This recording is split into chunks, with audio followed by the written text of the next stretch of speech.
Dans la nuit profonde de votre âme, lorsque le silence envahit votre espace et que les murs semblent se refermer sur vous-même, sachez que vous n'êtes pas seul. Je suis là, à vos côtés, marchant doucement dans l'obscurité de cette douleur que vous traversez maintenant.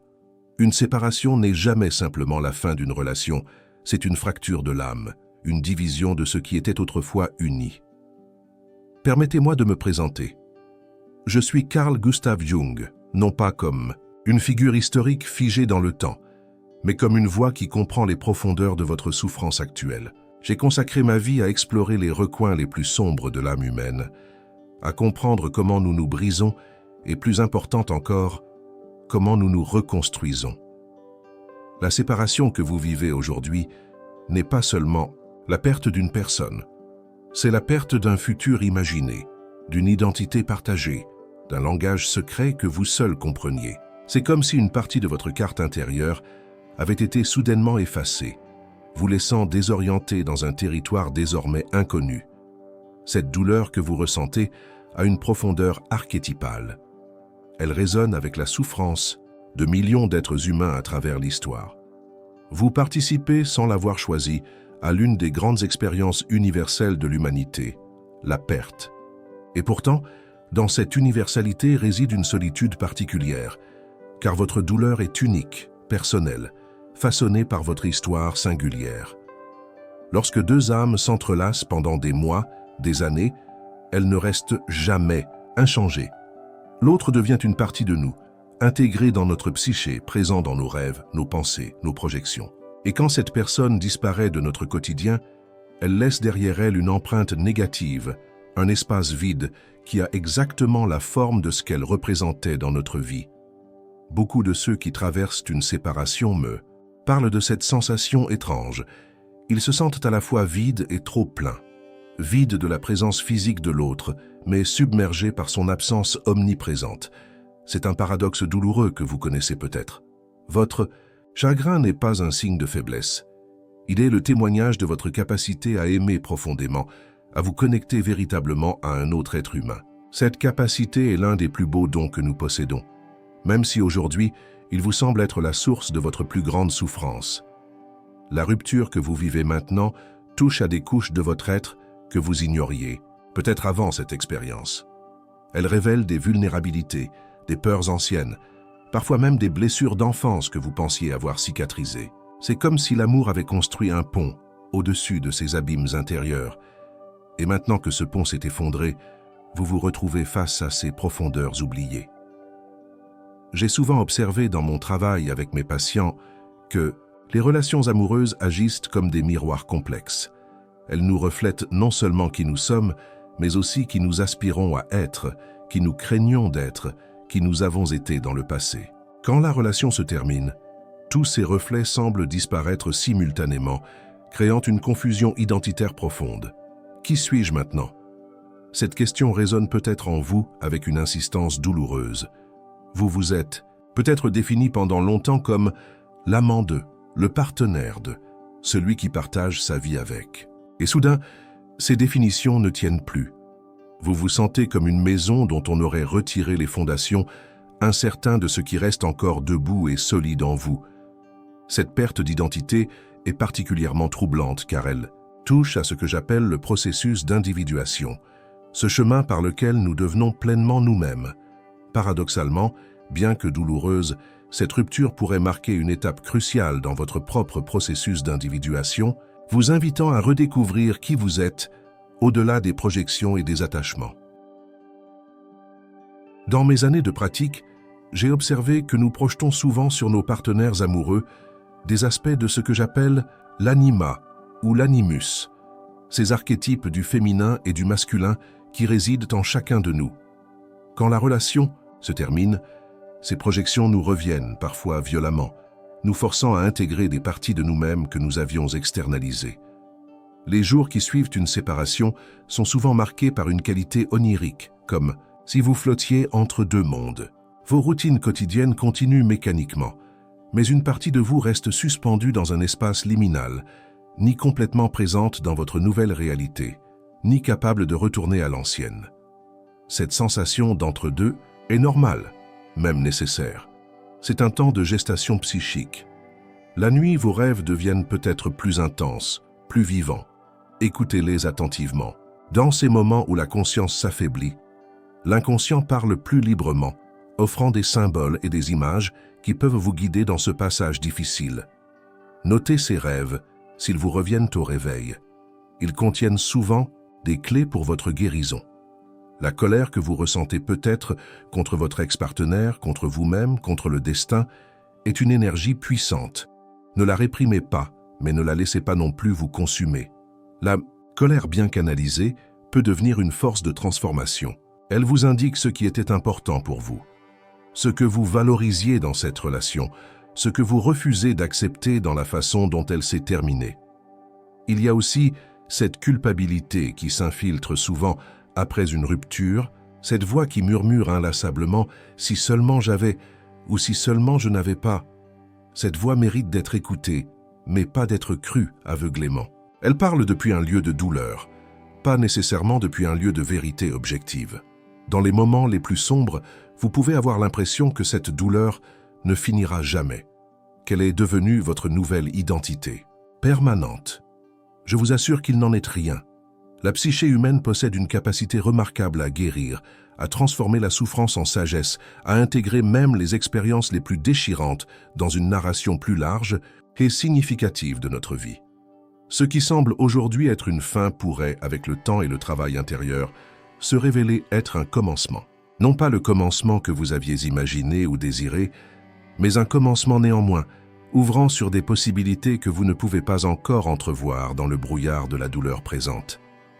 Je vous invite, au cours de cette exploration que nous allons faire ensemble, à observer votre souffrance avec compassion, à la voir non comme une ennemie à combattre, mais comme une compagne temporaire qui porte un message important pour vous. À travers les chapitres qui suivront, nous explorerons différentes facettes de cette expérience de séparation. En cherchant non pas à effacer votre douleur, ce serait vous priver d'un apprentissage précieux, mais à la transformer, en un terreau fertile pour votre croissance psychique. Car c'est là que réside le paradoxe central de la souffrance humaine.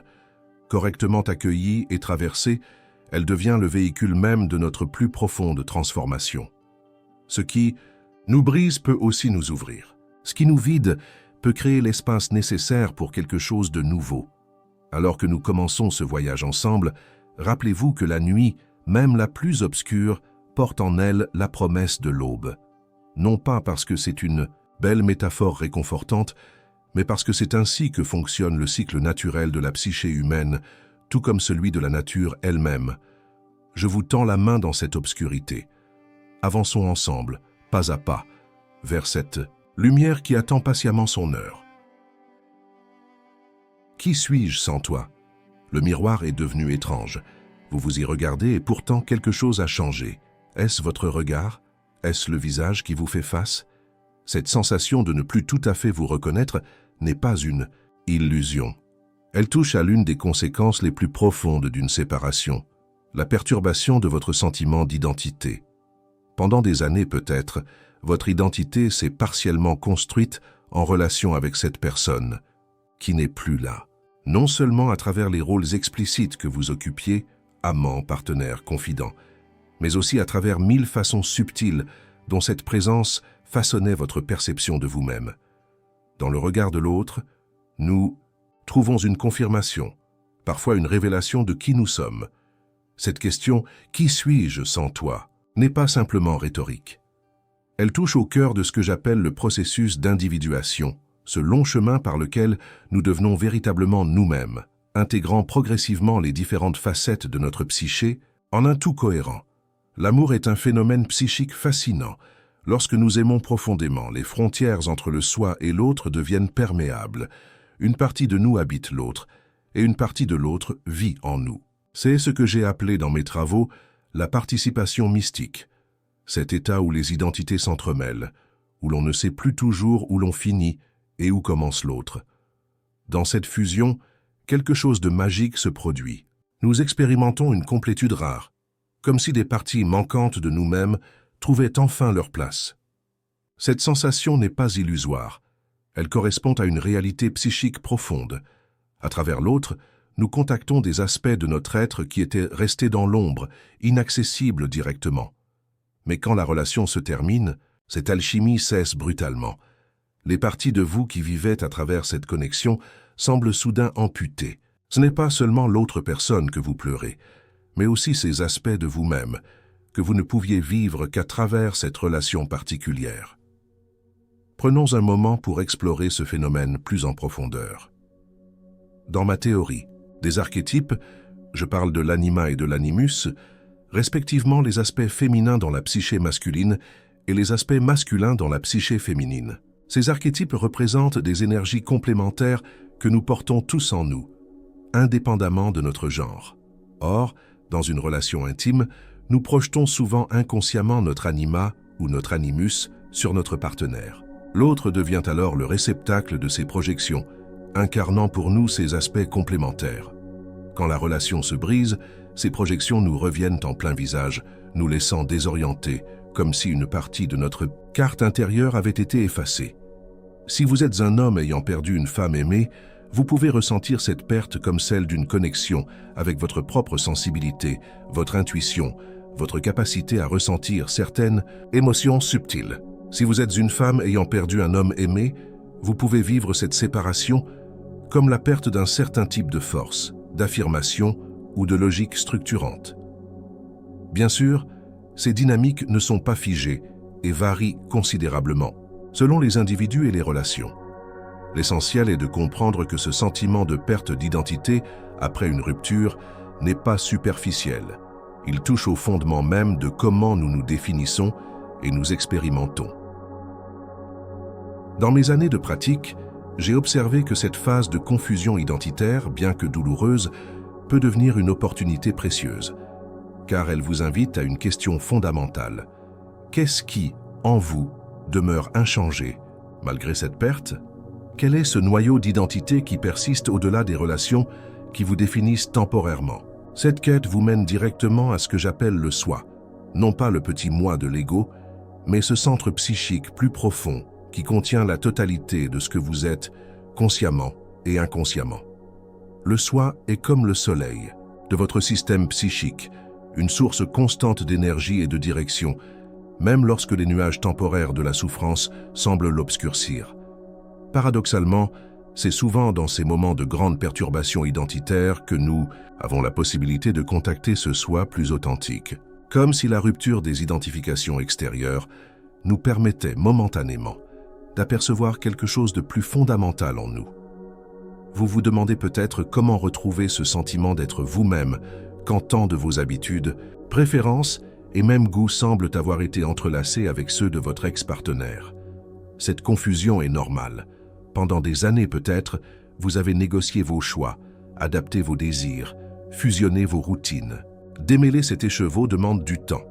Un exercice simple mais profond peut vous aider dans ce processus.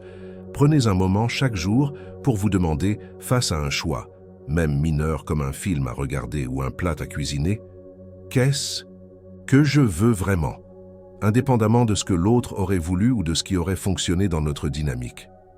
Au début, la réponse peut sembler inaccessible, comme un muscle atrophié qu'on essaie de faire fonctionner après. C'est une longue immobilisation.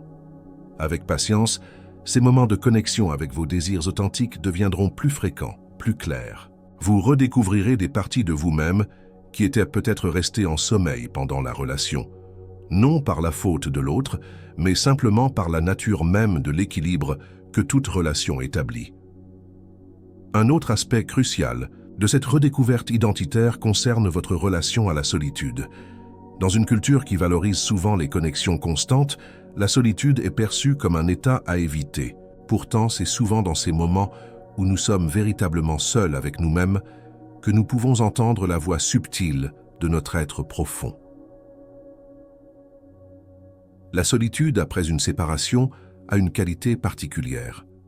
Elle n'est pas choisie, mais imposée. Elle porte l'empreinte douloureuse de l'absence.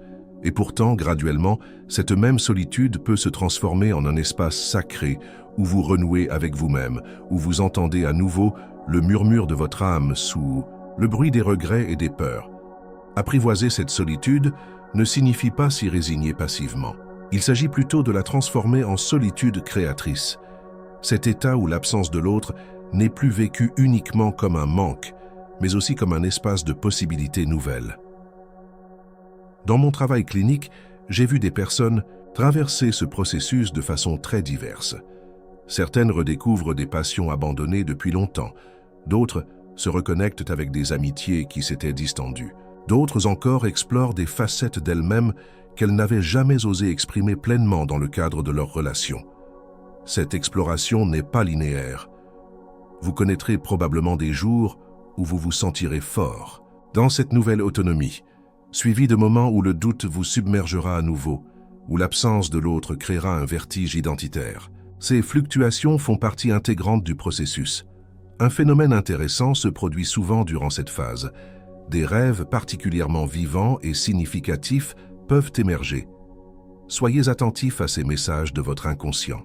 Ils contiennent souvent des symboles puissants liés à la mort et à la renaissance, non pas au sens littéral, mais psychique. Un rêve où vous vous perdez puis retrouvez votre chemin, où vous découvrez une pièce inconnue dans une maison familière, où vous rencontrez un étranger qui vous semble pourtant intimement connu. Ces images oniriques reflètent le travail profond de restructuration identitaire en cours. La question « Qui suis-je sans toi ?» peut graduellement se transformer en « Qui suis-je vraiment ?» puis simplement en « Qui suis-je en train de devenir ?» Cette évolution marque un passage crucial, de l'identité définie par la perte à l'identité, comme processus vivant, en constante évolution. Ce travail d'individuation demande courage et persévérance. Il vous invite à regarder en face ce que j'ai appelé votre ombre, ces aspects de vous-même que vous avez peut-être réprimés ou négligés. Dans une relation, il est courant que certaines facettes de notre personnalité soient mises en veilleuse pour maintenir l'harmonie du couple.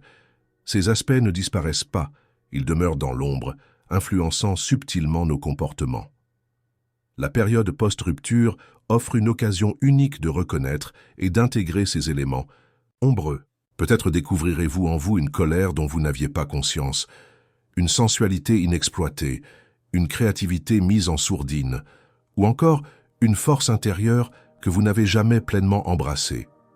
Cette intégration ne signifie pas devenir quelqu'un d'autre, mais plutôt devenir plus complètement vous-même, avec vos contradictions, vos complexités, vos paradoxes internes. L'individuation n'est pas un chemin vers une perfection idéalisée, mais vers une authenticité assumée. Dans ce processus, vous pourriez également prendre conscience des modèles relationnels répétitifs dans votre vie. Ces schémas, que j'ai appelés complexes, sont des nœuds émotionnels formés souvent dans l'enfance, qui continuent d'influencer nos relations adultes. La douleur d'une rupture peut révéler ces complexes sous-jacents, offrant une opportunité rare de les reconnaître et graduellement de les transformer. Si vous observez que cette relation qui vient de se terminer reproduit un schéma familier, peut-être avez-vous été attiré par un partenaire émotionnellement distant, comme l'était un de vos parents, ou peut-être avez-vous rejoué une dynamique d'abandon vécue plus tôt dans votre vie. Ne vous jugez pas sévèrement. Cette reconnaissance est déjà un acte de courage et le premier pas vers un changement profond. L'identité que vous reconstruisez maintenant sera probablement plus résiliente, précisément parce qu'elle émergera d'une confrontation consciente avec la perte. Comme je l'ai souvent observé, les personnes qui traversent pleinement le processus de deuil d'une relation développent une connaissance d'elles-mêmes plus nuancée, plus profonde. Il est important de noter que cette reconstruction identitaire ne signifie pas effacer l'autre de votre histoire. La personne que vous avez aimée restera une part significative de qui vous êtes devenu. L'objectif n'est pas d'oublier, mais d'intégrer cette expérience dans une narration plus large de votre vie, où cette relation, aussi importante soit-elle, n'est qu'un chapitre parmi d'autres. Dans les moments où vous vous sentez perdu dans ce processus, rappelez-vous que l'identité humaine n'est jamais figée. Elle est par nature dynamique, évolutive. Vous ne trouvez pas qui vous êtes, comme on trouve un objet perdu. Vous participez activement à votre propre création continue. Cette perspective peut transformer votre rapport à la question « Qui suis-je sans toi ?» Au lieu d'y voir uniquement l'expression d'une perte douloureuse, vous pouvez graduellement y reconnaître l'invitation à une exploration fascinante, celle de votre propre mystère intérieur, jamais entièrement révélé, toujours en devenir. Pour conclure ce chapitre, j'aimerais vous proposer une réflexion qui a souvent aidé mes patients dans cette phase difficile. Ce qui semblait d'abord être uniquement une perte, celle d'une partie de votre identité liée à l'autre, peut se révéler être aussi une libération. Non pas que la relation était nécessairement oppressante, mais simplement parce que toute définition stable de soi comporte une part de limitation. Dans l'espace créé par cette rupture, douloureux mais potentiellement fertile, vous êtes invité à redéfinir non seulement qui vous êtes, mais qui vous choisissez de devenir.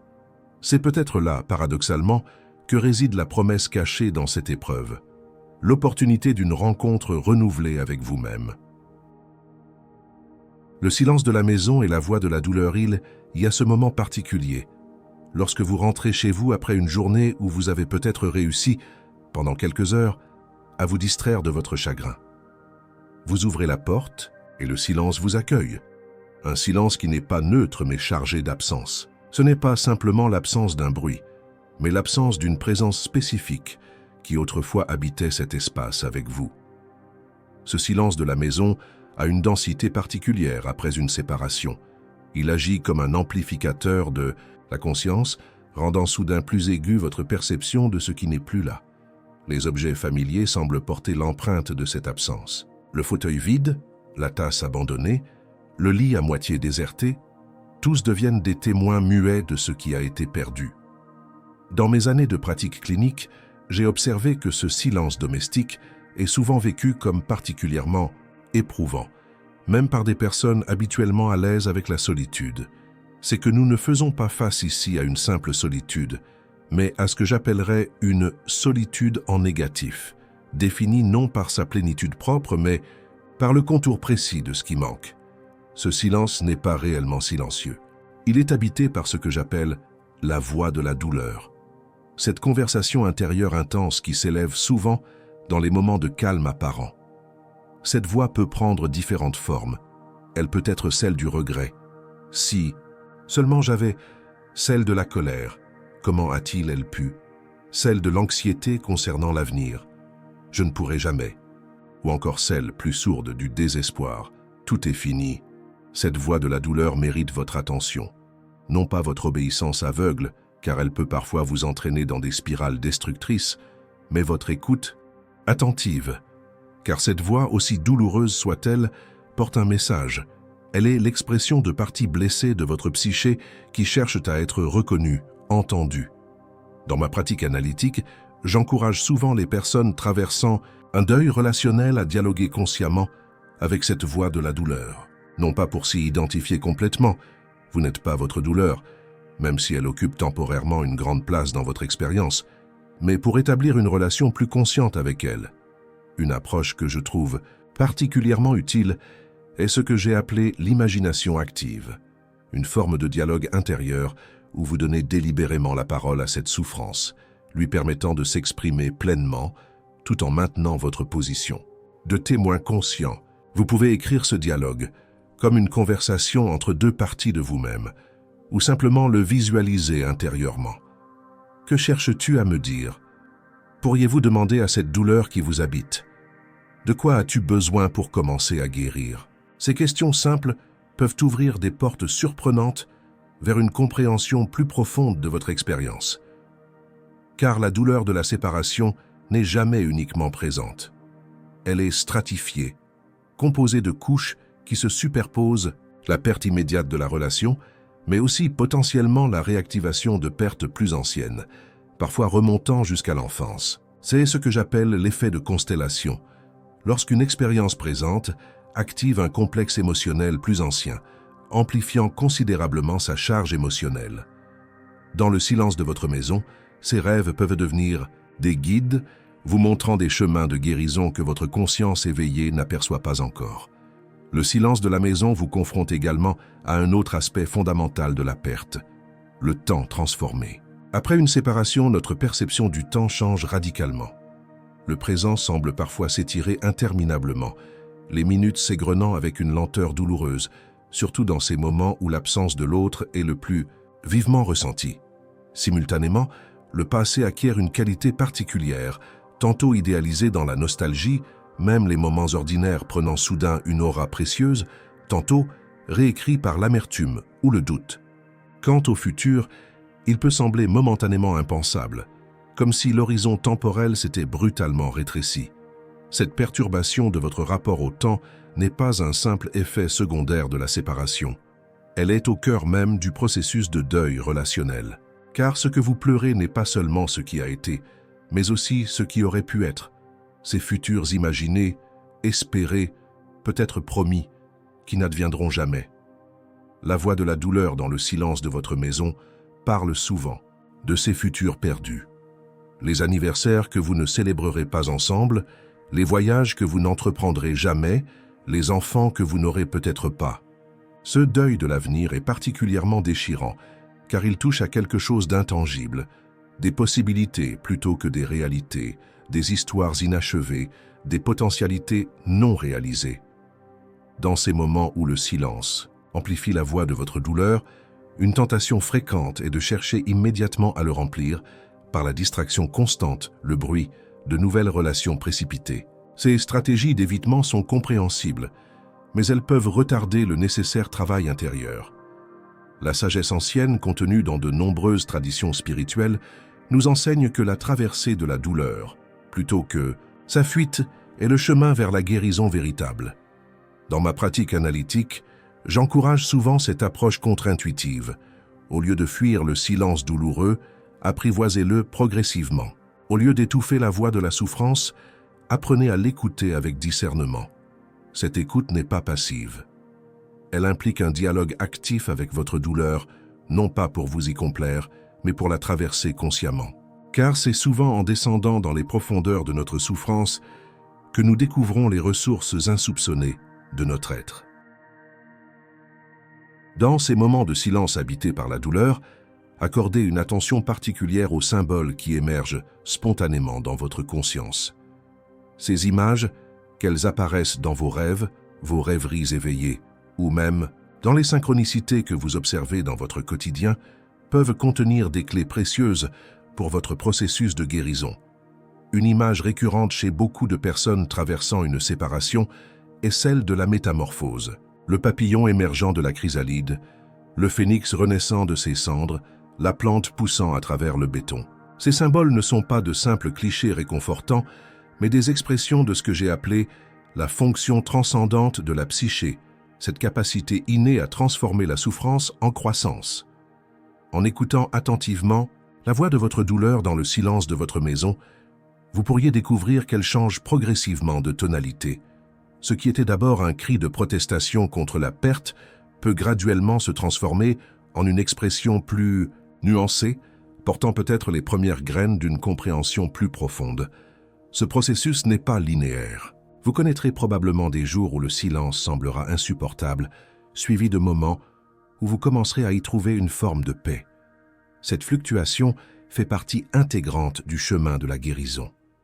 Une pratique que j'ai souvent recommandée à mes patients est d'établir un rituel conscient pour transformer leur rapport au silence domestique. Cela peut prendre des formes très personnelles. Allumez une bougie chaque soir dans un geste de reconnaissance de votre douleur et de votre résilience. Créez un espace physique dédié à l'expression de vos émotions, par l'écriture, le dessin, la musique, ou simplement vous accorder des moments quotidiens où vous vous asseyez tranquillement, accueillant pleinement les sensations et pensées qui émergent dans ce silence. Ces rituels peuvent sembler simples, presque triviaux, mais ils ont un pouvoir étonnant pour transformer graduellement votre expérience de la solitude post-séparation. Ils créent des ponts entre votre douleur brute et votre capacité de symbolisation. Cette faculté essentiellement humaine de donner sens et forme à notre expérience. Au fil du temps, le silence de votre maison pourrait devenir moins l'écho d'une absence déchirante et davantage un espace de possibilités, un champ ouvert où de nouvelles façons d'être peuvent graduellement prendre racine. La voix de la douleur, elle aussi, se transformera.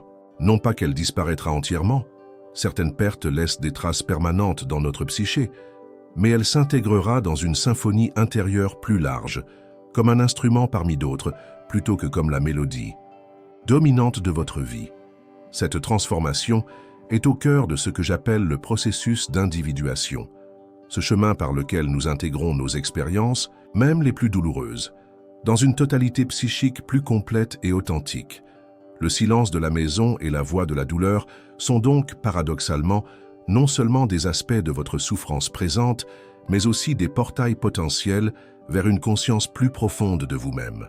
Dans la tradition alchimique qui a tant inspiré mon travail, on parlerait de la nigredo, cette phase de noirceur, de dissolution qui précède nécessairement la transformation.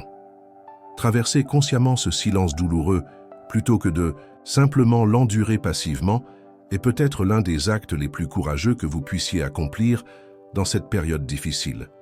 Car c'est dans ce passage conscient, à travers la souffrance, que réside la possibilité d'une guérison qui ne soit pas un simple retour à l'état antérieur, mais une transformation vers une conscience élargie. La douleur de répéter les mêmes schémas y a ce moment troublant, peut-être quelques semaines ou mois après votre séparation, où une réalisation s'impose à vous avec une clarté dérangeante. Cette relation qui vient de se terminer portait en elle des motifs familiers, des dynamiques que vous avez déjà vécues auparavant. Comme si, malgré vos intentions conscientes, vous vous retrouviez à danser encore et encore la même danse douloureuse, simplement avec des partenaires différents. Cette prise de conscience peut provoquer un mélange particulier de découragement et de colère contre soi-même. Comment ai-je pu refaire la même erreur? Pourquoi suis-je attiré par le même type de personne malgré les souffrances passées? Ces questions vous hantent peut-être, ajoutant une couche supplémentaire à votre douleur actuelle. Non plus seulement la perte de cette relation spécifique, mais la crainte d'être pris, dans un cycle sans fin de répétition. Cette répétition de schémas relationnels n'est pas accidentelle, ni le signe d'une quelconque défaillance morale de votre part. Elle touche à l'un des phénomènes les plus fondamentaux de la psyché humaine, ce que j'ai appelé dans mes travaux la compulsion de répétition. Pour comprendre ce mécanisme, nous devons plonger plus profondément dans la structure de l'inconscient. Au cours de ma pratique et de mes recherches, j'ai observé que notre psyché est organisée autour de ce que j'appelle des complexes, ces constellations d'émotions, de souvenirs et d'idées chargées affectivement, souvent formées au cours de nos premières expériences relationnelles. Ces complexes agissent comme des champs magnétiques dans notre inconscient, attirant à eux des expériences qui correspondent à leur structure émotionnelle spécifique. Ils colorent notre perception, influencent nos choix et, de façon particulièrement puissante, façonnent nos relations intimes. Prenons un exemple concret. Un enfant qui a grandi avec un parent émotionnellement distant ou imprévisible développe souvent ce que nous pourrions appeler un complexe d'abandon. Ce complexe n'est pas simplement un souvenir douloureux, mais une structure psychique active qui continue d'influencer sa vie relationnelle adulte. Cette personne pourra, de façon tout à fait inconsciente, être attirée par des partenaires qui réactivent ce complexe. Des individus qui, d'une manière ou d'une autre, reproduisent cette dynamique d'indisponibilité émotionnelle, non pas parce qu'elle cherche consciemment la souffrance, mais parce que cette configuration émotionnelle, aussi douloureuse soit-elle, lui est familière. L'inconscient, paradoxalement, préfère souvent le connu douloureux à l'inconnu potentiellement libérateur. Cette attirance n'opère pas au niveau conscient des qualités évidentes d'une personne, son apparence, son intelligence, ses centres d'intérêt. Elle fonctionne à un niveau plus subtil de résonance émotionnelle, comme si une part de nous reconnaissait, avant même que notre conscience ne puisse le formuler, les dynamiques relationnelles qui correspondent à nos schémas intérieurs. La répétition de ces schémas n'est pas, comme on pourrait le croire, le signe d'un échec de notre part. Elle représente au contraire une tentative, certes maladroite mais profondément significative, de notre psyché pour résoudre des nœuds émotionnels anciens. C'est comme si notre inconscient cherchait, en recréant des situations similaires, une chance de transformer ce qui n'a pu être résolu dans notre histoire passée. J'ai souvent observé dans ma pratique clinique que ces répétitions deviennent particulièrement visibles lors des ruptures amoureuses. C'est comme si la douleur aiguë de la séparation rendait soudain transparentes des dynamiques qui étaient restées voilées pendant la relation elle-même. Cette prise de conscience, bien que douloureuse, représente une opportunité précieuse. Car c'est souvent seulement lorsque nous reconnaissons pleinement ces schémas répétitifs que nous pouvons commencer à nous en libérer. La conscience est la première étape de la transformation. Une approche que j'ai souvent recommandée à mes patients traversant cette phase de reconnaissance des schémas est ce que j'appelle l'amplification. Cette méthode consiste à explorer délibérément les connexions entre votre expérience présente et vos expériences passées, en prêtant une attention particulière aux similitudes émotionnelles plutôt qu'aux détails superficiels. Vous pourriez vous demander, par exemple, en quoi la façon dont cette relation s'est terminée résonne-t-elle avec d'autres fins dans ma vie? Quel est le sentiment fondamental qui se répète dans mes différentes expériences amoureuses? Si cette relation était un rêve, quel message essaierait-elle de me communiquer? Ces questions vous invitent à voir votre expérience récente non comme un événement isolé, mais comme un élément dans une constellation plus large de votre vie psychique, un motif qui s'inscrit dans la tapisserie de votre développement personnel. Un autre aspect important de ce travail avec les schémas répétitifs concerne la reconnaissance de ce que j'ai appelé la projection. Dans toute relation intime, nous projetons inévitablement sur l'autre des aspects de notre propre psyché, nos espoirs, nos peurs, nos blessures non résolues, mais aussi des potentialités que nous n'avons pas encore pleinement reconnues, en nous-mêmes. Lorsqu'une relation se termine, ces projections nous reviennent, créant souvent une confusion émotionnelle intense. Une partie de la douleur que vous ressentez peut être liée à cette réappropriation forcée de ce que vous aviez inconsciemment déposé chez votre partenaire. Réfléchissez un moment. Qu'admiriez-vous particulièrement chez votre ex-partenaire? Quelles qualités vous attirèrent le plus? Et inversement, qu'est-ce qui vous irritait profondément chez cette personne? Ces attractions et aversions puissantes peuvent vous indiquer des aspects de vous-même que vous n'avez pas pleinement intégrés, qu'ils soient positifs ou négatifs. Par exemple, si vous étiez particulièrement attiré par la créativité de votre ex-partenaire, cela pourrait indiquer un potentiel créatif en vous qui cherche à s'exprimer plus pleinement. Si son indépendance émotionnelle vous irritait constamment, cela pourrait refléter une partie de vous qui craint l'autonomie ou qui n'a pas appris à établir des frontières saines. Ces projections ne sont pas des erreurs ou des illusions à éliminer. Elles font partie intégrante de la façon dont nous nous relions aux autres, mais en devenir plus conscient peut nous aider à rompre les cycles de répétition inconsciente. Un phénomène particulièrement délicat dans ces schémas répétitifs est ce que j'appellerais l'identification à l'agresseur. Si vous avez vécu des relations où vous vous êtes senti abandonné, trahi ou diminué, vous pouvez parfois, de façon tout à fait inconsciente, reproduire ces comportements mêmes qui vous ont blessé, non par malveillance, mais par une forme complexe d'adaptation psychique. Cette dynamique est particulièrement douloureuse à reconnaître, car elle nous confronte à la façon dont nous pouvons perpétuer les blessures que nous avons nous-mêmes subies. Mais cette reconnaissance, aussi difficile soit-elle, est libératrice. Elle nous permet de briser des chaînes transgénérationnelles de souffrances relationnelles. Dans mes années de pratique, j'ai observé que la répétition des schémas se manifeste souvent à travers ce que j'appelle des synchronicités. Ces coïncidences significatives qui semblent révéler une connexion entre notre monde intérieur et les événements extérieurs. Peut-être avez-vous remarqué que certaines dates anniversaires de ruptures précédentes coïncident étrangement avec des difficultés dans vos relations ultérieures, ou que des phrases spécifiques semblent se répéter d'une relation à l'autre comme des échos à travers le temps. Ces synchronicités ne sont pas de simples hasards. Elles reflètent la façon dont notre inconscient structure notre expérience, créant des ponts symboliques entre différents moments de notre histoire personnelle. Porter attention à ces motifs peut vous offrir des insights précieux sur les thèmes fondamentaux de votre vie relationnelle. Le travail avec ces schémas répétitifs demande une qualité particulière d'attention, une attention qui est à la fois compatissante et lucide. Compatissante, car ces répétitions ne sont pas le fruit d'une faiblesse morale ou d'un défaut de caractère, mais des tentatives authentiques, bien qu'inconscientes, de guérison. Lucide, car sans une reconnaissance claire de ces motifs, nous restons condamnés à les répéter. Une démarche particulièrement utile dans ce processus est ce que j'ai appelé l'active imagination, une forme de dialogue conscient avec les différentes parts de votre psyché impliquées dans ces schémas répétitifs. Vous pourriez, par exemple, visualiser ou écrire un dialogue entre la partie de vous qui est attirée par certains types de partenaires et une autre partie plus sage qui observe ces dynamiques avec recul. Ce dialogue intérieur n'est pas un simple exercice intellectuel. Il engage des couches profondes de votre psyché et peut révéler des insights surprenants sur les besoins non reconnus ou les croyances limitantes qui sous-tendent vos schémas relationnels.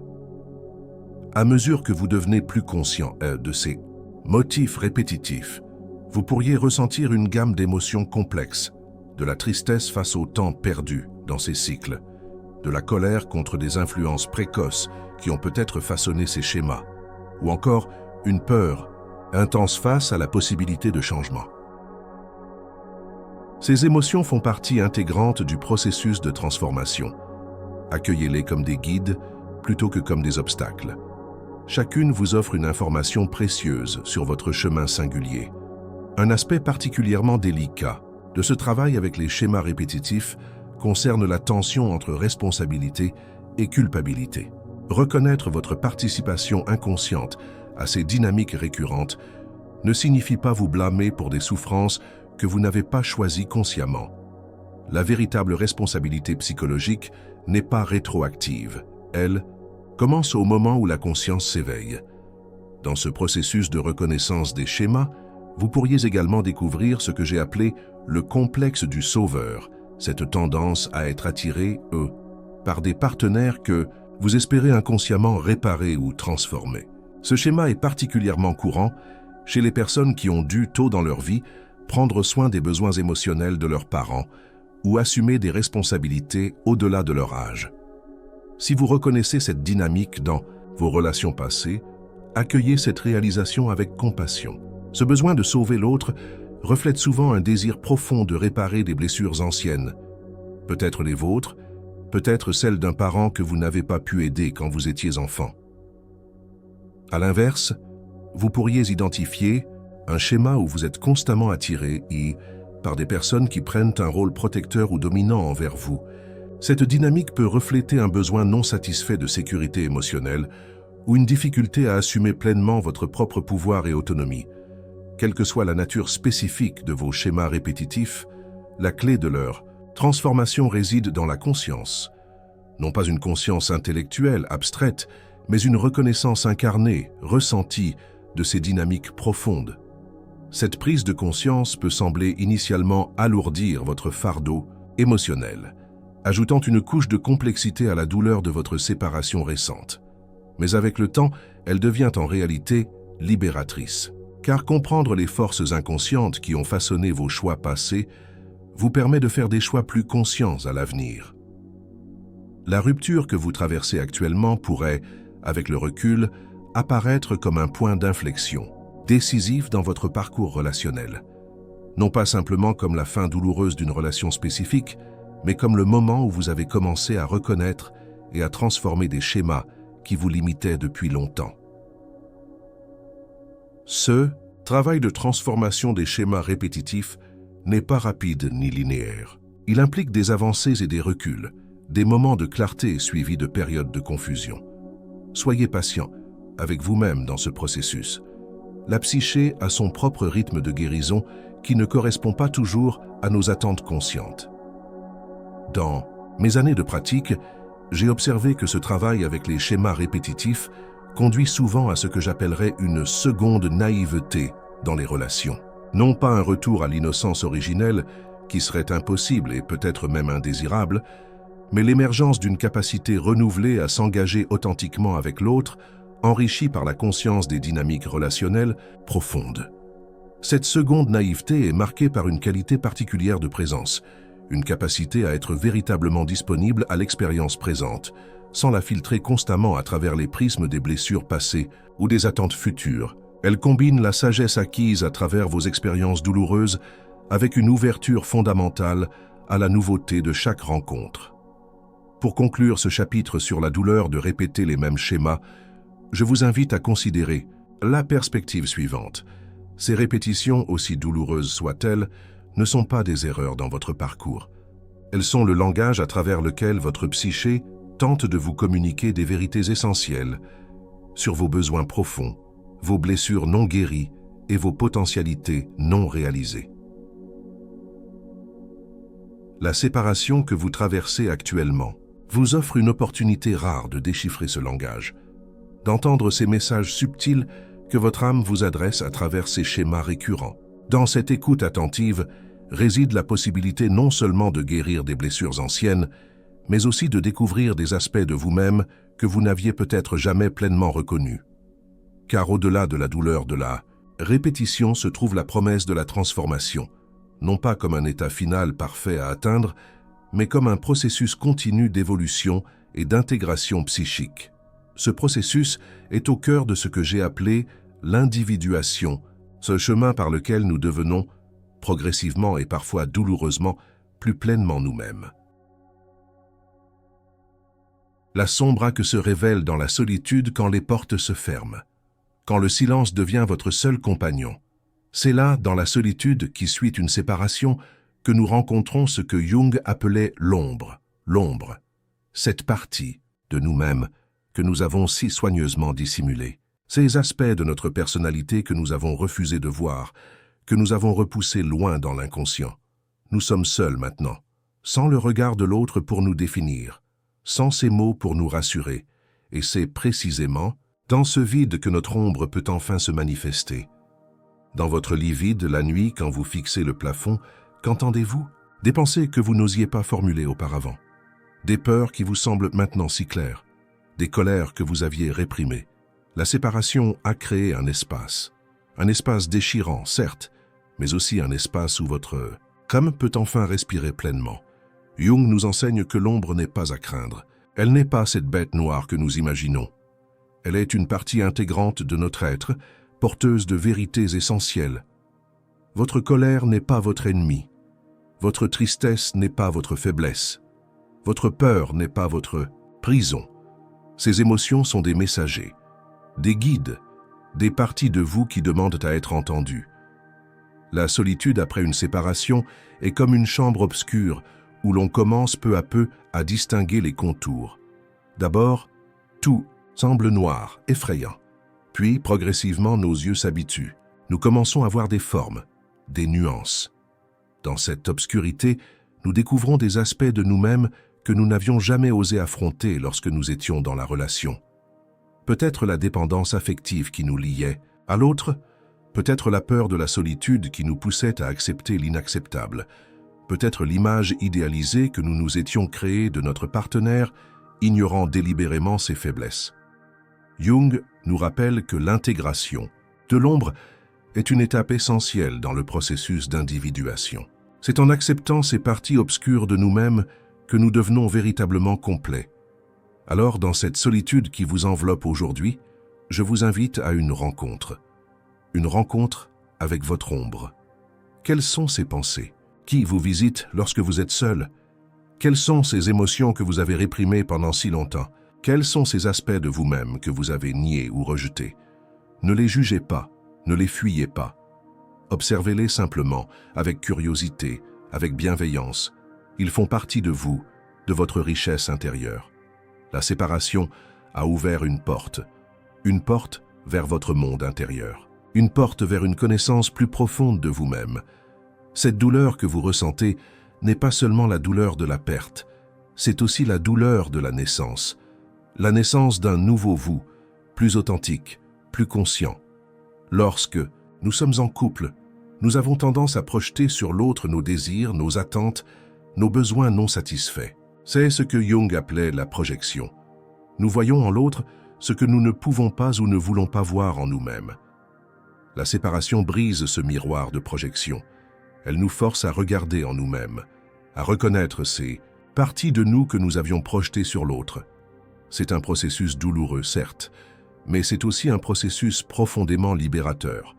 Car en récupérant ces projections, en intégrant ces aspects de nous-mêmes, nous devenons plus complets, plus autonomes. Dans la solitude qui suit une séparation, nous sommes confrontés à notre propre ombre, à nos propres démons. Mais nous sommes aussi confrontés à notre propre lumière, à notre propre capacité de résilience et de croissance. Jung nous enseigne que l'ombre contient non seulement nos aspects négatifs, mais aussi des trésors cachés, des potentialités inexploitées, des forces que nous n'avons jamais osé exprimer. Peut-être découvrirez-vous dans cette solitude une force que vous ne soupçonniez pas. Peut-être découvrirez-vous une créativité qui n'attendait que cet espace pour s'exprimer. Peut-être découvrirez-vous une capacité à aimer et à vous aimer qui transcende la perte de l'autre. La solitude n'est pas votre ennemie. Elle est votre enseignante. Elle vous offre une occasion unique de vous découvrir, de vous reconnecter avec vous-même, de guérir vos blessures les plus profondes. Dans cette solitude, vous pourriez sentir monter en vous des émotions contradictoires. Un moment, vous ressentez une libération, une joie nouvelle. Le moment suivant, vous êtes submergé par la tristesse, par le manque. C'est normal. C'est le signe d'un processus d'intégration en cours. L'inconscient se manifeste souvent dans nos rêves après une séparation. Des rêves où l'autre est encore présent, où la relation continue.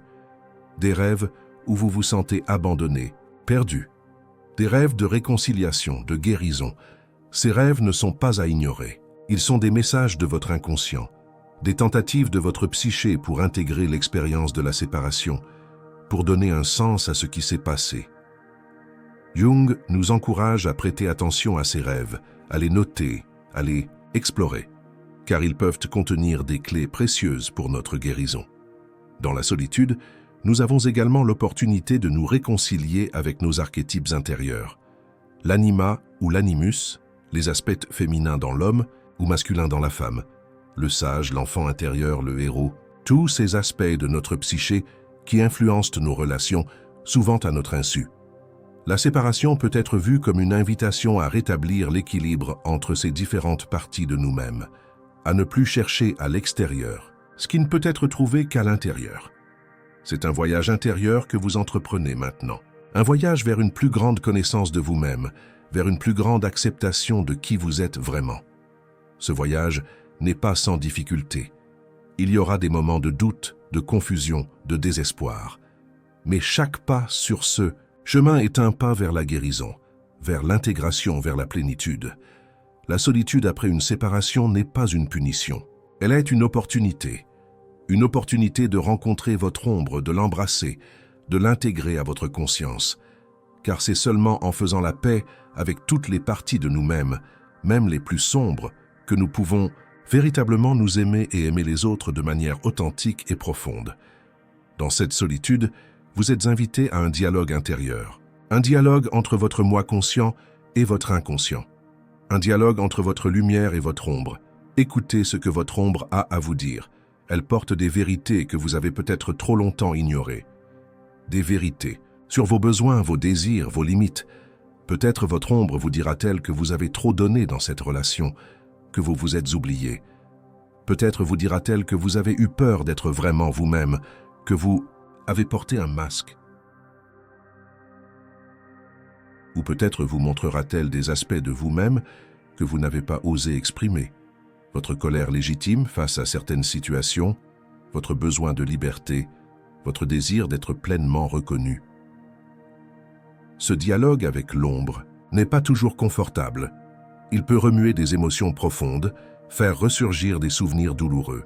Mais c'est un dialogue nécessaire, un dialogue qui guérit. Dans la tradition jungienne, on parle souvent de la nuit obscure de l'âme. Ce moment où tout semble noir, où tout semble perdu.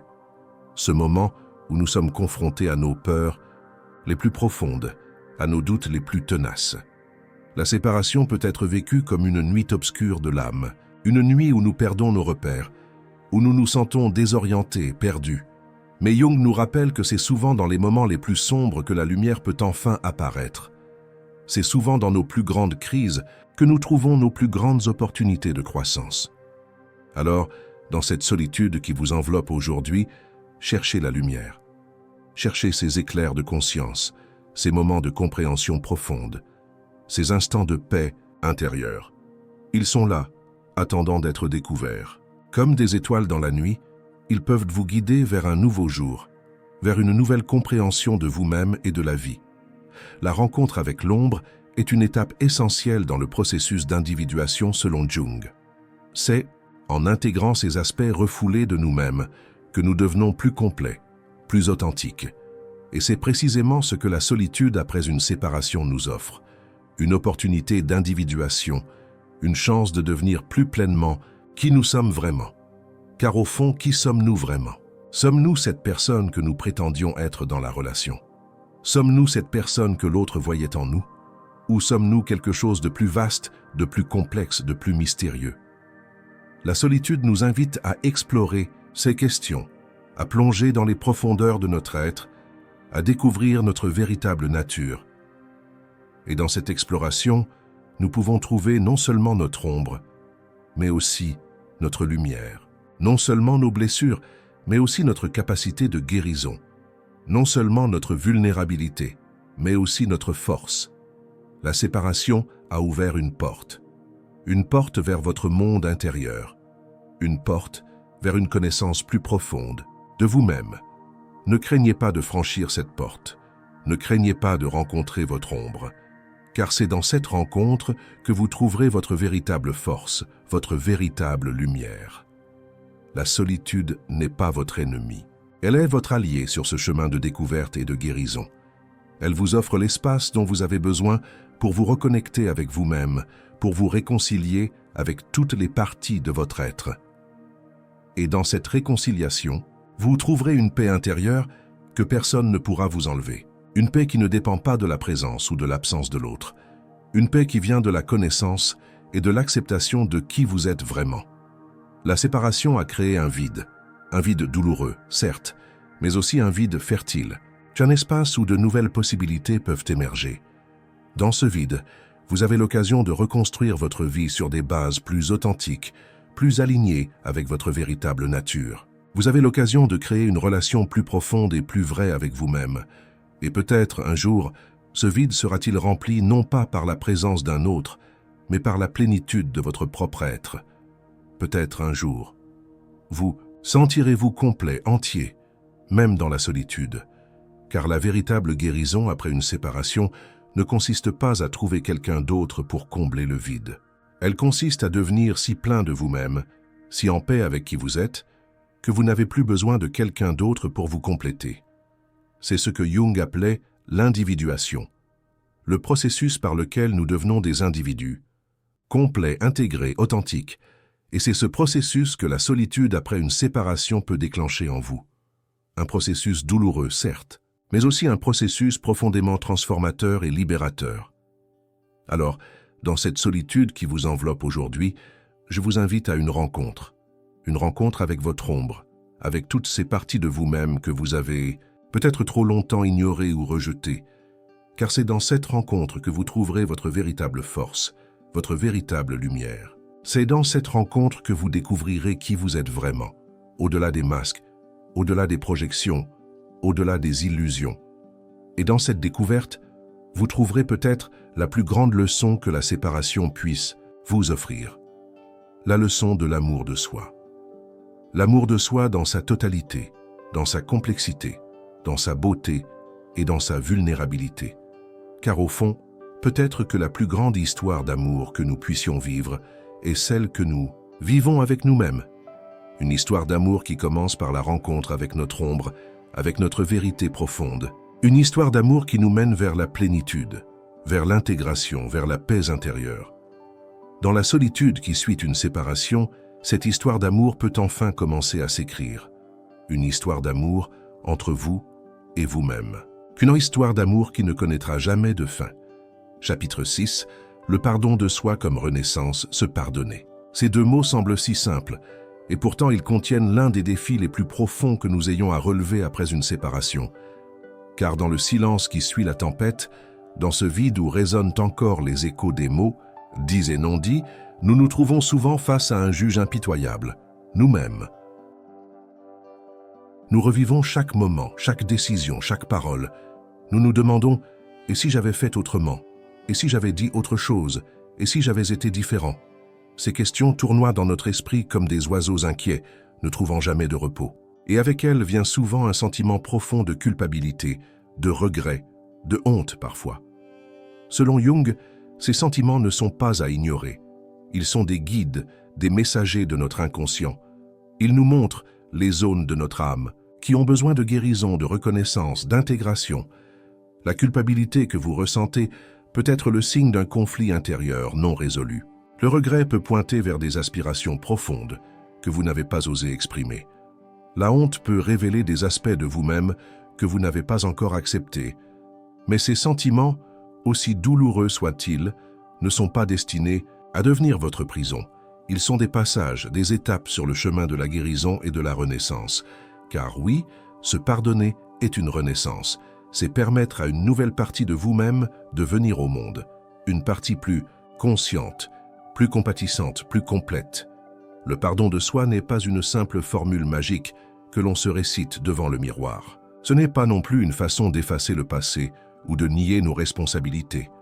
Le pardon de soi est un processus profond, un voyage intérieur qui nous demande de regarder en face nos ombres, nos erreurs, nos blessures, et de les accueillir avec compassion, avec compréhension, avec amour.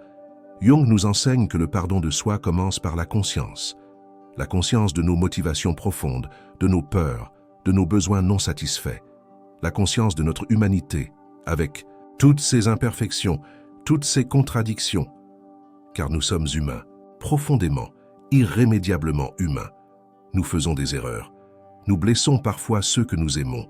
Nous ne sommes pas toujours à la hauteur de nos propres idéaux. Et c'est précisément dans cette reconnaissance de notre humanité que commence le pardon de soi. Dans cette acceptation fondamentale que nous ne sommes pas parfaits, que nous ne le serons jamais, et que c'est parfaitement normal. La perfection n'est pas humaine. Elle est une illusion, un idéal impossible qui nous fait souffrir inutilement. La véritable beauté de l'être humain réside dans sa vulnérabilité, dans sa capacité à tomber et à se relever, à échouer et à apprendre, à se perdre et à se retrouver. Alors, dans ce moment de solitude après la séparation, je vous invite à considérer une nouvelle perspective. Et si cette relation, avec toutes ses joies et ses peines, avait été exactement ce dont vous aviez besoin pour votre croissance? Et si chaque moment, chaque décision, chaque erreur même, avait été une étape nécessaire sur votre chemin? Jung nous parle souvent de synchronicité, de ces coïncidences significatives qui semblent guider notre vie vers un but plus grand que nous ne pouvons parfois comprendre dans l'immédiat. Et si cette séparation, aussi douloureuse soit-elle, était une de ces synchronicités? Un événement qui, malgré sa douleur, vous mène vers une plus grande conscience, une plus grande plénitude. Le pardon de soi commence par cette acceptation profonde que tout ce qui s'est passé avait un sens, une raison d'être, même si nous ne pouvons pas toujours la voir clairement. Cela ne signifie pas que nous devons nier la douleur ou minimiser les erreurs. Cela signifie que nous les regardons avec une nouvelle perspective, une perspective plus large, plus compassionnée, plus sage. Nous comprenons que nos actions, même les plus regrettables, étaient le produit de notre conscience, d'alors, de nos blessures, de nos peurs, de nos besoins. Nous faisions de notre mieux avec les outils que nous avions à ce moment-là. Et maintenant, nous avons l'opportunité d'apprendre, de grandir, de développer de nouveaux outils, une nouvelle conscience. Nous avons l'opportunité de nous pardonner et ce faisant de renaître. Car le pardon de soi est véritablement une renaissance. C'est la mort d'une ancienne version de nous-mêmes, celle qui était prisonnière de la culpabilité, du regret, de la honte. Et c'est la naissance d'une nouvelle version, plus libre, plus consciente, plus aimante. Dans la tradition jungienne, on parle souvent de la mort symbolique comme une étape nécessaire dans le processus d'individuation. Cette mort n'est pas physique, bien sûr. C'est la mort de certaines parties de notre ego, de certaines illusions, de certaines identifications qui ne nous servent plus. La séparation peut être vécue comme une forme de mort symbolique, la mort d'une identité liée à l'autre, d'une façon d'être au monde qui était définie par la relation. Et avec cette mort vient une opportunité de renaissance, de réinvention, de redécouverte de soi. Le pardon de soi est au cœur de cette renaissance. C'est l'acte par lequel nous libérons notre énergie psychique, auparavant liée à la culpabilité et au regret, et la rendons disponible pour la création d'une nouvelle vie, d'une nouvelle identité. Mais comment concrètement se pardonner? Comment entamer ce processus de renaissance après une séparation? Jung nous suggère plusieurs voies. La première est la conscience, comme nous l'avons vu.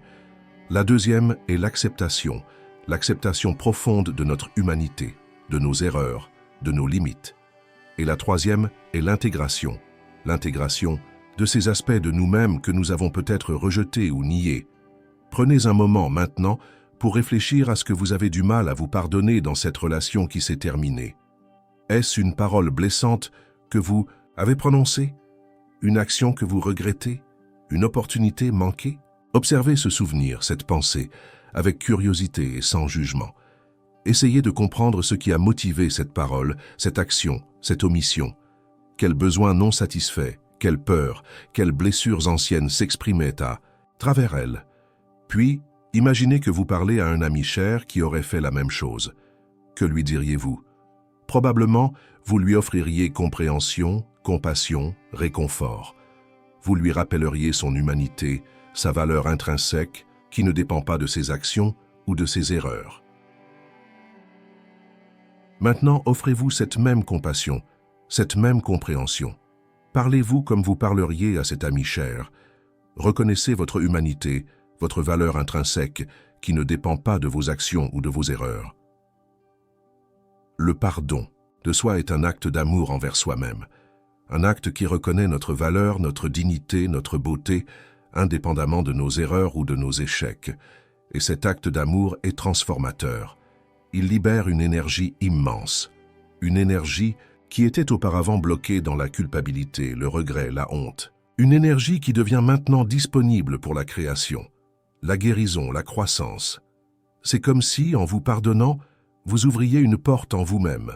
Une porte qui était fermée à clé, barricadée par la culpabilité et le regret. Et derrière cette porte, vous découvrez un espace lumineux, un espace de possibilités infinies, un espace de renaissance. Dans cet espace, vous pouvez commencer à imaginer une nouvelle vie. Une vie non pas définie par l'absence de l'autre, mais par votre présence à vous-même. Une vie non pas diminuée par la séparation, mais enrichie par la découverte de qui vous êtes vraiment, au-delà de la relation. Le pardon de soi ouvre la voie à cette nouvelle vie. Il crée l'espace nécessaire pour que cette renaissance puisse se produire. Mais attention, le pardon de soi n'est pas un événement ponctuel. Ce n'est pas quelque chose que l'on fait une fois pour toutes, et puis c'est terminé.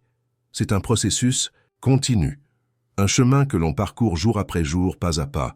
Il y aura des jours où la culpabilité reviendra, des jours où le regret vous visitera à nouveau, des jours où vous aurez l'impression de faire un pas en arrière plutôt qu'un pas en avant. C'est normal, c'est humain. Le pardon de soi n'est pas une ligne droite, c'est une spirale, un mouvement, qui parfois nous ramène à des lieux familiers, mais toujours avec une conscience nouvelle, une compréhension plus profonde. Jung nous rappelle que le processus d'individuation n'est jamais terminé. C'est un voyage qui dure toute une vie, un voyage vers une plus grande conscience, une plus grande intégration, une plus grande plénitude. Et le pardon de soi est une partie essentielle de ce voyage. C'est la reconnaissance que nous sommes en constante évolution, en constant apprentissage, que nous faisons des erreurs, que nous apprenons, que nous grandissons.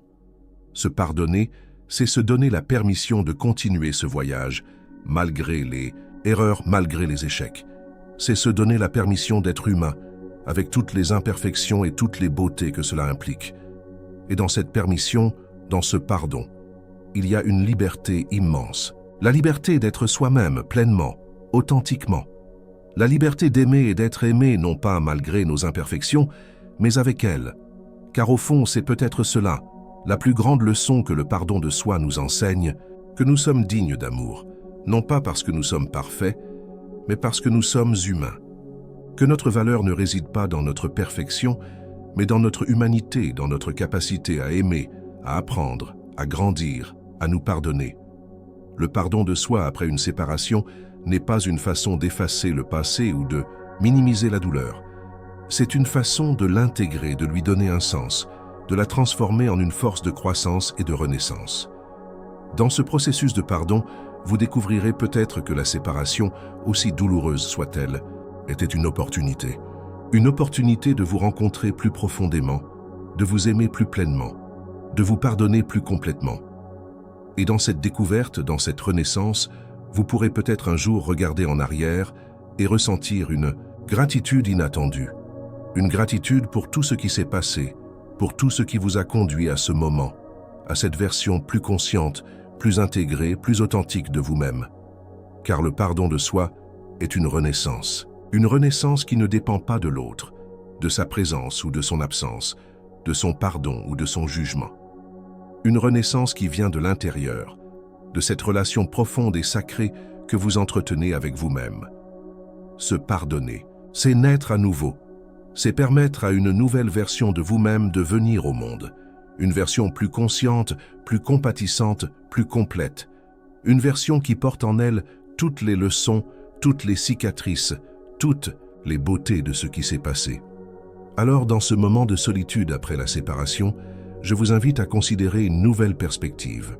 Et si cette séparation était votre opportunité de renaissance? Et si, à travers le pardon de soi, vous pouviez émerger plus fort, plus conscient, plus aimant que jamais? Le pardon de soi n'est pas une fin en soi. C'est un commencement.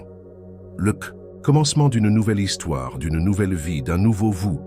Une histoire, une vie, un vous qui porte en son cœur la promesse de la guérison, de la croissance, de l'amour. Et cette promesse commence par ces deux mots simples et pourtant si profonds. Je me pardonne. Je me pardonne pour n'avoir pas été parfait. Je me pardonne pour avoir fait des erreurs. Je me pardonne pour avoir été humain. Et dans ce pardon, je trouve ma renaissance. Je trouve la liberté d'être moi-même, pleinement, authentiquement. Je trouve la possibilité d'aimer à nouveau, de vivre à nouveau, de m'émerveiller à nouveau.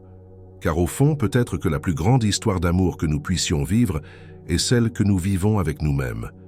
Une histoire d'amour qui commence par le pardon, par l'acceptation, par l'amour de soi. Une histoire d'amour qui nous mène vers la plénitude, vers l'intégration, vers la paix intérieure. Dans la solitude qui suit une séparation, cette histoire d'amour peut enfin commencer à s'écrire.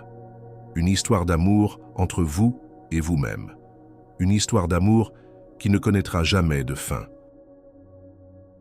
Le chemin de l'espoir et de la reconstruction, nous voici arrivés au terme de notre voyage. Un voyage à travers les territoires sombres et lumineux de l'âme après une séparation.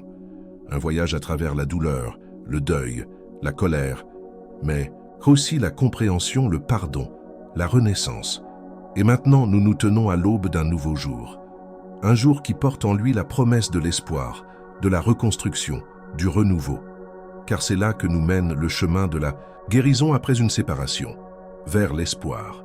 Non pas un espoir naïf ou aveugle, mais un espoir lucide, ancré dans la réalité, nourri par notre capacité à transformer la douleur en sagesse, les blessures en force. Jung nous enseigne que la véritable espérance naît de la rencontre avec notre ombre, de l'intégration de nos parties blessées, de la reconnaissance de notre complexité humaine. C'est une espérance qui ne nie pas la douleur, mais qui la traverse et la transforme. La reconstruction après une séparation n'est pas un retour à ce qui était avant. Ce n'est pas une tentative de recréer le passé ou d'effacer ce qui s'est passé. C'est la création d'une nouvelle réalité, d'une nouvelle vie, d'un nouveau vous, une reconstruction qui se fait pierre par pierre, jour après jour.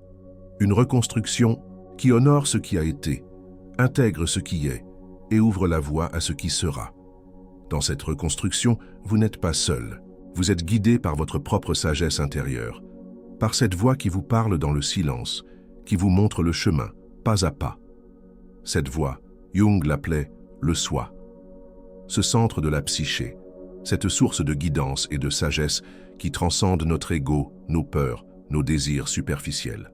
Le soi qui nous guide vers notre véritable nature, vers notre pleine réalisation. La séparation, aussi douloureuse soit-elle, peut être vue comme une invitation du soi.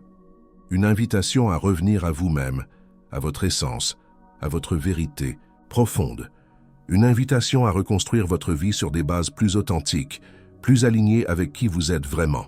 Cette reconstruction n'est pas un processus linéaire. Il y aura des hauts et des bas, des avancées et des reculs, des moments de clarté et des moments de confusion. C'est normal. C'est humain. C'est le rythme naturel de la guérison et de la croissance. Il y aura des jours où vous vous sentirez plein d'espoir, où vous verrez clairement le chemin devant vous. Et il y aura des jours où le doute reviendra, où la douleur se réveillera, où vous vous demanderez si vous avancez vraiment.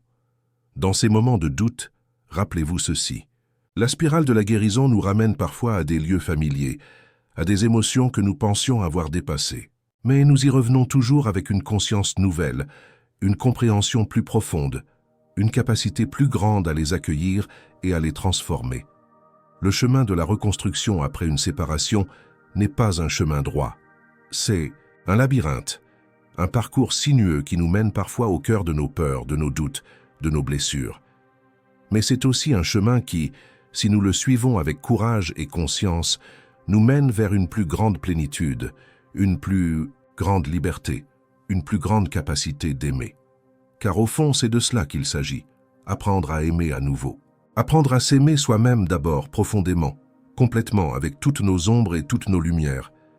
Et puis, peut-être, apprendre à aimer l'autre, non plus comme un miroir de nos besoins ou de nos projections, mais comme un être séparé, unique, mystérieux.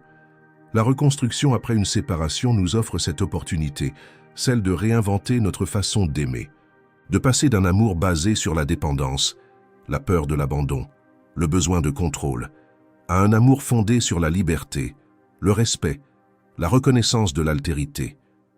Jung nous enseigne que l'amour véritable commence par la rencontre avec soi-même, par l'acceptation de notre propre complexité, par l'intégration de nos propres contradictions. C'est seulement lorsque nous sommes en paix avec nous-mêmes que nous pouvons vraiment rencontrer l'autre, l'aimer pour ce qu'il est et non pour ce que nous voudrions qu'il soit. La séparation peut être vue comme une opportunité de croissance, une invitation à cette rencontre plus profonde avec nous-mêmes. Et c'est dans cette rencontre que nous trouvons la force de reconstruire, de créer une nouvelle vie, une nouvelle façon d'être au monde et avec les autres. Cette reconstruction n'est pas seulement personnelle, elle est aussi relationnelle. Elle concerne notre façon d'être en lien, notre façon de nous connecter, de nous attacher, de nous séparer. Jung parle souvent des archétypes, ces motifs universels qui façonnent notre psyché et nos relations. Dans le contexte d'une séparation, plusieurs archétypes peuvent être activés. L'abandonné, le blessé, le survivant, le guérisseur, le renaissant. Chacun de ces archétypes porte en lui une énergie, une sagesse, une possibilité de transformation. L'abandonné nous enseigne la vulnérabilité et le courage de demander de l'aide. Le blessé nous montre comment transformer la douleur en compassion. Le survivant nous rappelle notre résilience innée. Le guérisseur nous guide vers notre capacité naturelle de guérison. Le renaissant nous invite à embrasser la possibilité d'un nouveau commencement. Dans le processus de reconstruction après une séparation, tous ces archétypes sont convoqués. Ils sont comme des guides intérieurs, des aspects de notre propre psyché qui nous aident à naviguer le territoire complexe de la guérison et de la croissance. Reconnaître ces archétypes en nous, honorer leur présence, écouter leur message, c'est déjà commencer à reconstruire. C'est reconnaître que la séparation n'est pas seulement une fin, mais aussi un commencement. Pas seulement une perte, mais aussi une opportunité. Dans cette perspective, l'espoir n'est pas une fuite de la réalité, mais une reconnaissance profonde de notre capacité à transformer, à créer, à renaître. L'espoir est ancré dans cette sagesse intérieure qui nous dit que malgré la douleur, malgré la perte, la vie continue, se renouvelle, se réinvente. L'espoir, c'est cette petite voix en nous qui nous rappelle que nous sommes plus que nos blessures, plus que nos échecs, plus que nos pertes, que nous portons en nous une capacité infinie d'amour, de créativité, de résilience. Cette voix, nous pouvons l'entendre plus clairement dans le silence qui suit une séparation, dans cet espace qui s'ouvre lorsque le bruit de la relation s'est tu, dans cette solitude qui n'est pas seulement vide et douleur, mais aussi possibilité et promesse. Et c'est dans cet espace, dans ce silence, dans cette solitude, que nous pouvons commencer à reconstruire, à imaginer une nouvelle vie, non pas définie par l'absence de l'autre, mais par notre présence à nous-mêmes. Une vie qui n'est pas diminuée par la séparation, mais enrichie par tout ce que nous avons appris, tout ce que nous sommes devenus à travers cette expérience. Car au fond, c'est peut-être là la plus grande promesse de la reconstruction après une séparation, la possibilité de devenir plus pleinement qui nous sommes vraiment, de nous libérer des limitations, des compromis, des faux semblants qui peuvent s'installer dans une relation qui n'est plus alignée avec notre véritable nature.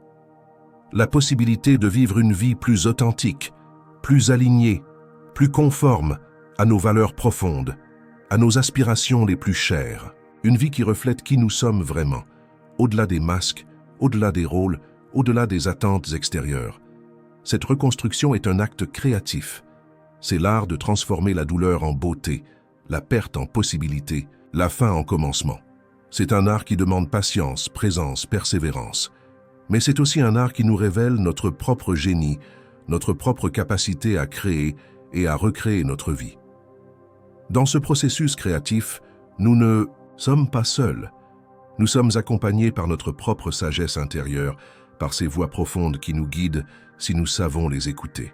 Nous sommes accompagnés par ceux qui nous aiment, qui nous soutiennent, qui croient en nous, même quand nous avons du mal à croire en nous-mêmes.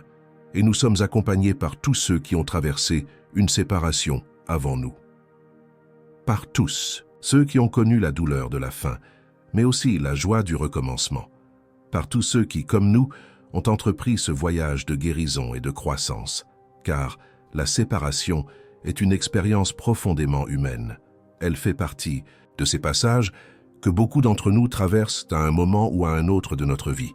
Et dans cette universalité, il y a une forme de réconfort, une reconnaissance que nous ne sommes pas seuls dans notre douleur, dans notre lutte, dans notre espoir. Nous faisons partie d'une communauté humaine plus large, une communauté de personnes qui ont connu la perte, qui ont pleuré, qui se sont relevées, qui ont recommencé. Cette conscience peut être une source d'espoir et de force dans les moments les plus difficiles de notre parcours de reconstruction.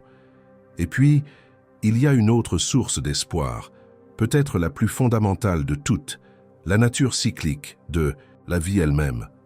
La façon dont, dans la nature, chaque fin est aussi un commencement, chaque mort une renaissance, chaque hiver la promesse d'un printemps à venir. La séparation peut être vue comme un hiver de l'âme, un temps de repos, de retrait, d'intériorité, un temps où la vie semble s'être arrêtée, où tout paraît gelé, figé dans la douleur et la perte. Mais comme dans la nature, cet hiver n'est pas permanent. Il porte en lui la promesse d'un printemps à venir. Un printemps où de nouvelles pousses apparaîtront, où de nouvelles fleurs s'épanouiront, où une nouvelle vie émergera de ce qui semblait mort et fini. Ce printemps de l'âme, ce renouveau, après la séparation, ne vient pas automatiquement avec le temps. Il demande une participation active, une ouverture consciente à la possibilité de guérison et de croissance. Il demande courage, patience, foi dans le processus de la vie elle-même. Mais il vient, ce printemps. Il vient pour tous ceux qui sont prêts à l'accueillir, à le nourrir, à lui faire confiance. Il vient comme une promesse de la vie elle-même. Une promesse que même après les nuits les plus sombres, le soleil se lève à nouveau. Que même après les hivers les plus rudes, le printemps revient. Cette promesse, c'est l'espoir. Non pas un espoir naïf ou aveugle, mais un espoir enraciné dans la réalité cyclique de la vie, dans la capacité innée de l'être humain à guérir, à grandir, à se transformer. Un espoir qui ne nie pas la douleur de la séparation, mais qui reconnaît qu'au-delà de cette douleur, il y a une vie qui attend d'être vécue. Une vie peut-être différente de celle que nous avions imaginée, mais une vie riche, pleine, ouverte à de nouvelles possibilités, à de nouvelles rencontres, à de nouvelles façons d'aimer et d'être aimé. Car au fond, peut-être que la plus grande leçon que la séparation nous enseigne est celle-ci. L'amour ne meurt pas avec la fin d'une relation. Il se transforme, se réinvente, trouve de nouveaux chemins d'expression. L'amour que vous avez donné, l'amour que vous avez reçu, tout cela fait maintenant partie de vous. Tout cela vous a façonné, enrichi, transformé. Tout cela est intégré à votre être, à votre histoire, à votre sagesse. Et cet amour, vous pouvez maintenant le diriger vers vous-même, vers votre propre guérison, vers votre propre croissance. Vous pouvez l'offrir à ceux qui vous entourent, à ceux qui vous soutiennent dans ce processus de reconstruction. Et un jour, peut-être, vous pourrez l'offrir à nouveau à un autre être, dans une nouvelle relation, avec une conscience nouvelle, une profondeur nouvelle, une authenticité nouvelle. Car la vie continue, l'amour continue, même après la fin d'une relation, même après une séparation. La vie continue, se renouvelle, se réinvente, et vous avec elle. Et c'est là, peut-être, la plus belle promesse de la reconstruction après une séparation. La possibilité de devenir plus pleinement qui vous êtes vraiment, de vivre une vie plus authentique, plus alignée, plus conforme à votre véritable nature. Une vie qui reflète qui vous êtes vraiment, au-delà des masques, au-delà des rôles, au-delà des attentes extérieures. Une vie où l'amour est présent, non pas comme une dépendance ou une fuite, mais comme une expression de votre plénitude, de votre liberté intérieure, de votre joie d'être vivant. Cette vie est possible, Cette reconstruction est possible, cet espoir est réel, non pas parce que je vous le dis, mais parce que vous le portez déjà en vous, parce que vous êtes, déjà en ce moment même, en train de faire ce voyage de guérison et de croissance. En train de transformer votre douleur en sagesse, votre perte en possibilité, votre fin en commencement. Et dans ce voyage, vous n'êtes pas seul. Vous êtes accompagné par votre propre sagesse intérieure, par ceux qui vous aiment, par tous ceux qui ont traversé une séparation avant vous. Et vous êtes accompagné par la vie elle-même, qui vous invite sans cesse à vous ouvrir, à grandir, à aimer à nouveau. Ce chemin de reconstruction après une séparation n'est pas facile. Il demande courage, patience, foi.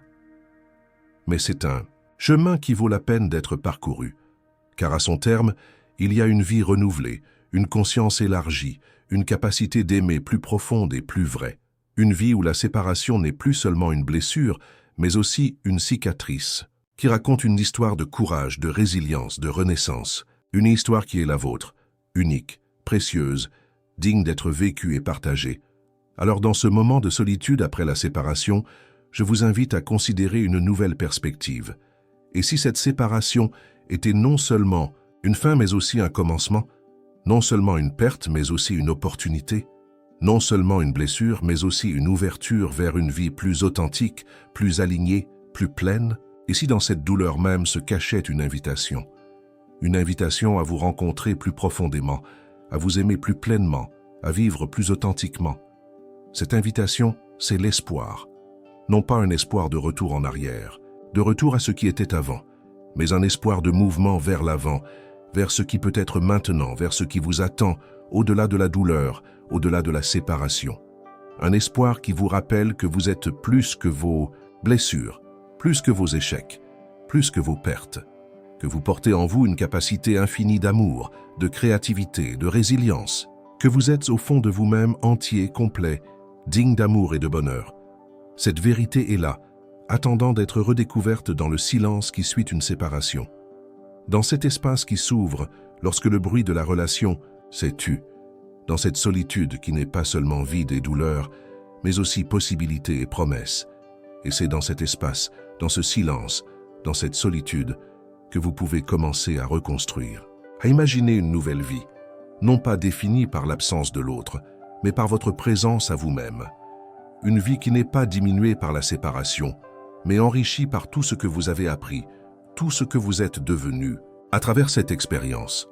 Si vous avez ressenti un écho dans ces mots, si vous avez trouvé un peu de réconfort, un peu d'espoir dans ce voyage que nous avons partagé, je vous invite à continuer avec moi. Ce canal est plus qu'un simple canal. C'est un refuge pour les âmes en quête de guérison, de compréhension, de renaissance après une séparation.